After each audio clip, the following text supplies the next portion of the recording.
नमस्कार, मैं सुनील कुमार स्वागत करता हूं आप सभी का एमसीए विद सुनील में। दोस्तों, उम्मीद करता हूं आप सभी अच्छे होंगे। तो चलिए शुरू करते हैं हमारी आज की क्लास। आज हमारे सामने एक प्रश्न है जो अक्सर पूछा जाता है एग्ज़ाम में। देखिए कौन सा है प्रश्न। इसमें क्या दिया गया है कि सिद्ध कीजिए कि कर्णी दो एक अपरिमेय संख्या है। ठीक है, तो अपरिमेय संख्या किसको कहते हैं? तो ऐसी संख्याएं जिन्हें हम भिन्न के रूप में नहीं दर्शा सकते। भिन्न किसको कहते हैं? जिसे हम अंश और हर के रूप में दर्शाते हैं। अगर कोई जो संख्या है वो अंश और हर के रूप में है तो उसे हम भिन्न कहते हैं। ठीक है, तो ऐसी संख्याएं जिन्हें हम अंश और हर के रूप में नहीं दर्शा सकते उसे अपरिमेय संख्या कहते हैं। जिसे भिन्न के रूप में नहीं दर्शा सकते उसे अपरिमेय संख्या कहा जाता है। अगर कोई संख्या कर्णी में है, रूट में है, और उसका हम पूर्ण वर्गमूल नहीं निकाल सकते, अगर पूर्ण वर्गमूल नहीं निकाल सकते तो वो भी क्या होती है? अपरिमेय संख्या होती है। ठीक है, तो ये दो चीज़ें होती हैं जो अपरिमेय संख्या को व्यक्त करती है। ठीक है, एक तो जो अपरिमेय संख्या होती है उसे हम कर्णी के रूप में, जो कर्णी के रूप में जो होता है उसको हम पूर्ण वर्गमूल ज्ञात नहीं कर सकते, और दूसरा उसे हम भिन्न के रूप में नहीं व्यक्त कर सकते। ठीक, तो चलिए शुरू करते हैं इस क्वेश्चन का हल।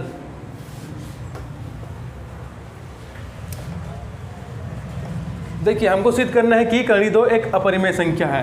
तो एक पल के लिए हम मान लेते हैं कि ये एक परिमेय संख्या है। ठीक है, हम मान लेते हैं कि कर्णी दो एक परिमेय संख्या है। तो माना कि कर्णी दो एक परिमेय संख्या है। परिमेय संख्या है। ठीक, अब परिमेय संख्या को हम किस रूप में लिखते हैं? उसे हम भिन्न के रूप में लिखते हैं। तो कर्णी दो बराबर p/q लिख देते हैं, क्योंकि परिमेय संख्या जो होती है उसे हम भिन्न के रूप में व्यक्त कर सकते हैं। लेकिन क्या होता है कंडीशन कि जो जो हर होता है वो 0 के बराबर नहीं होता है। जहाँ जो हर है, ये हर है ना, ये 0 के बराबर नहीं हो सकता। अगर ये 0 हो गया तो ये अनंत हो जाएगा, जो कि पूरी तरह गलत हो जाएगा। ठीक है, तब वो परिमेय संख्या नहीं रह पाएगा। ठीक, ये क्या है? 0 के बराबर नहीं है। साथ ही साथ क्या है? p व q सहअभाज्य संख्या है। सहअभाज्य संख्या है।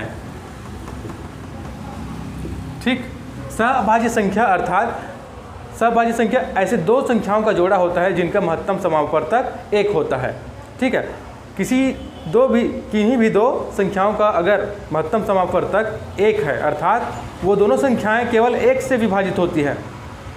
ठीक है, तभी वो सहअभाज्य संख्याएं होती हैं। ठीक, तो यहाँ पर p व q सहअभाज्य संख्या है, साथ ही साथ q 0 नहीं हो सकता। ठीक, अब इसमें आगे बढ़ते हैं। तो हम क्या करते हैं? वर्ग कर देते हैं, दोनों पक्षों का वर्ग कर देते हैं।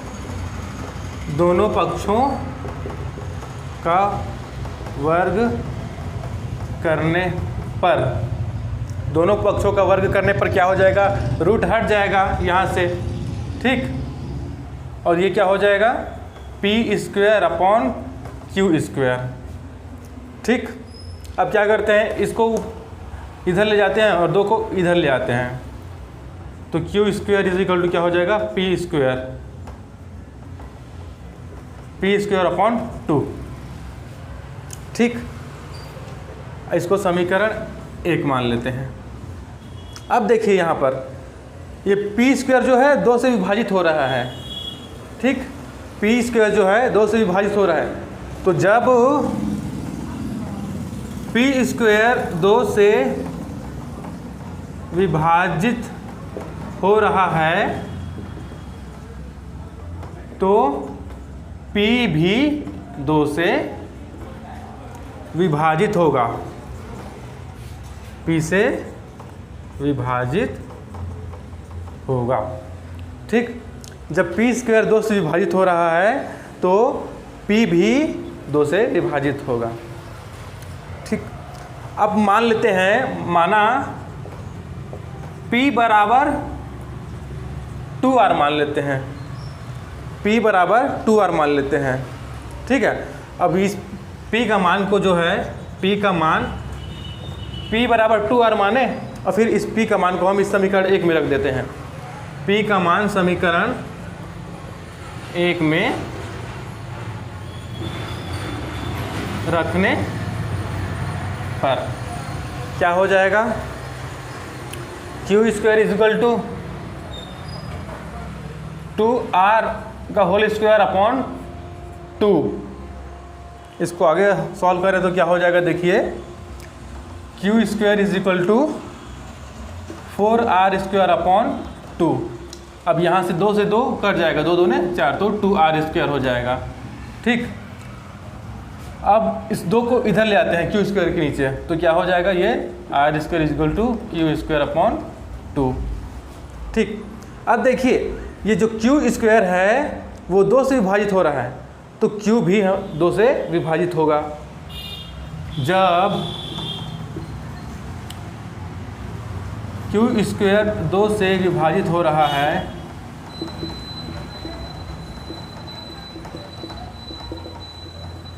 तो Q भी 2 से विभाजित होगा। ये समीकरण 2 मान लेते हैं इसको। ठीक, अब देखिए यहाँ पर एक विरोधाभास उत्पन्न हो रहा है।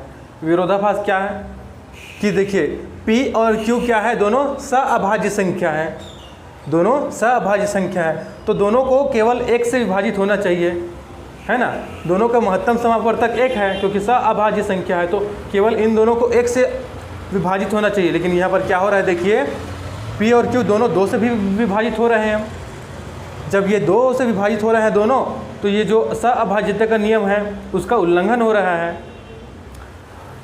इसलिए और जो परिमेय संख्या होती है वो जो सअभाज्यता है नियम उसका उल्लंघन कभी नहीं करती है। अतः क्या लिखेंगे, चूंकि P व Q सअभाज्यता नियम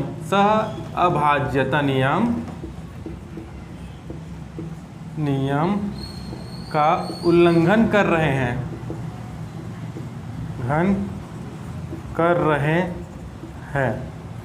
क्योंकि ये 2 से भी विभाजित हो रहे हैं, 2 से भी विभाजित हो रहे हैं, जबकि इनको केवल 1 से विभाजित होना चाहिए, 2 से विभाजित होना ही नहीं चाहिए। 1 के अलावा इन दोनों को और किसी अन्य संख्या से विभाजित होना ही नहीं चाहिए, अन्य अंक से विभाजित होना ही नहीं चाहिए, क्योंकि ये सअभाज्य हैं। पर ये विभाजित हो रहे हैं, ये विभाजित हो रहे हैं, इसीलिए ये सअभाज्यता का जो नियम है उसका उल्लंघन कर रहे हैं।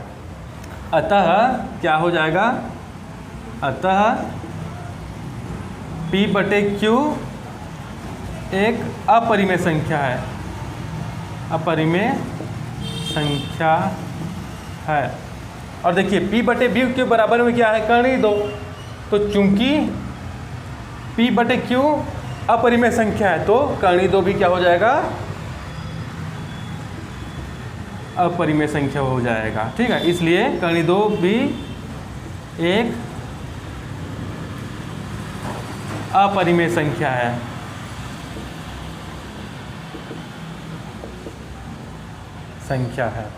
तो ये प्रूव हो गया दोस्तों कि कर्ण 2 जो है एक अपरिमेय संख्या है।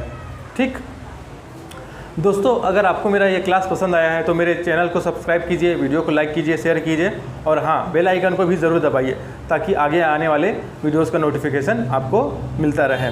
तो मिलते हैं दोस्तों अगले वीडियो में एक नए टॉपिक के साथ, तब तक के लिए जय हिंद।